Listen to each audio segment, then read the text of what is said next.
Profit فرماتے ہیں اس کا ایمان کامل نہیں ہے اگر میں اس کو اس کی ذات سے پیارا نہ ہو جاؤں. کہ میرا ایمان کمزور ہے اگر مجھے پروفٹ اپنی ذات سے زیادہ پیارے نہ ہوں.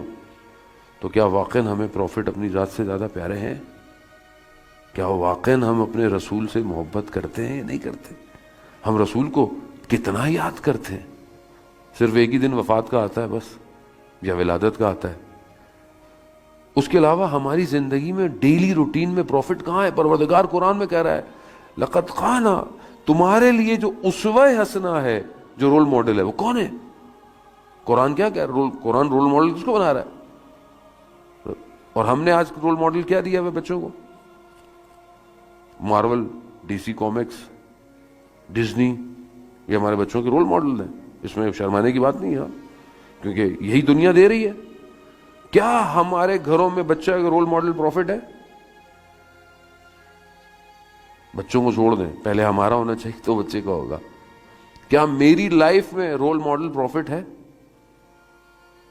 میں فالو کرتا ہوں پروفٹ کو صبح سے شام تک، either business, either personal life, either individual, either گھر، آئدر سوسائٹی، کمیونٹی. پروفٹ نے کیا کیا معاشرے کے اندر؟ پروفٹ گھر میں کیسے تھے؟ پروفٹ بازار میں کیسے تھے؟ پروفٹ مسجد میں کیسے تھے؟ بچوں کے ساتھ کیسے تھے profit?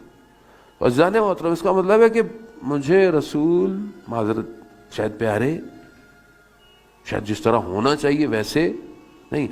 How many books till now I read about the profit.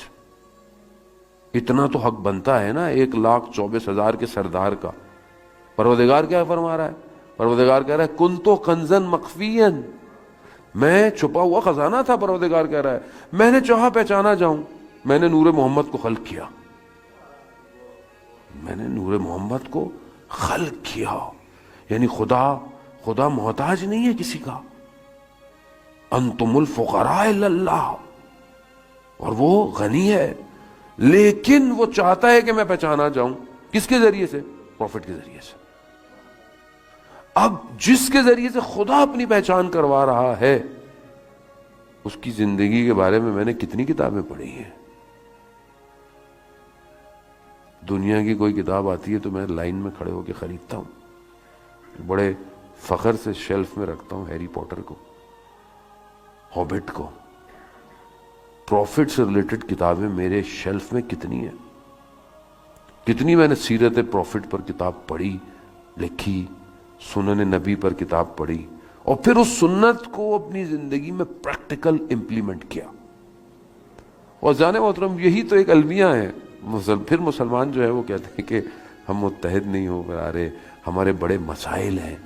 قرآن کہہ رہا ہے الا بذکر اللہ تطمئن القلوب، آگاہ ہو جاؤ، اللہ کا ذکر اطمینان دیتا ہے.